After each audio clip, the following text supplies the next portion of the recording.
Hi there. Today's topic for our blog is building accountability. It's an area that a lot of managers ask me about.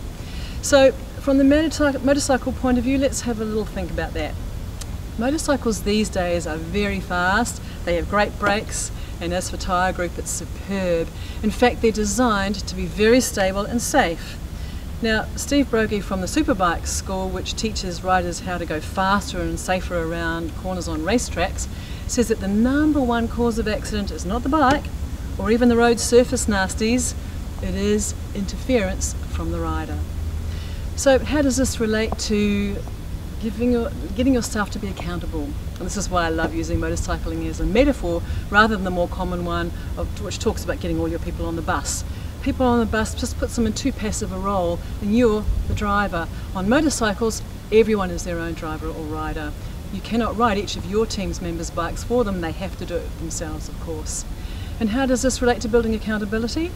Well, if you don't do for them what they can do for themselves, you're on the right track. Now, how do you do that? Well, the first thing to do is to start to think through all that you do currently for your people, and then ask yourself the following two questions. Number one, am I disempowering them by doing this task for them? What do I mean by that? Well, when you do something for somebody else, there's a subtle underlying message that the reason you're doing that is because you don't think that they can do it for themselves, and that's disempowering. And the second question, would I be providing the opportunity for them to become more responsible and self-managing and therefore accountable if they were to do this task for themselves and not me? This means, of course, you need to be comfortable with allowing them to get it wrong and stop saving them from experiencing momentary failure when given a particular task. I believe our job as leaders and managers is to coach our people to success. Here's a simple example.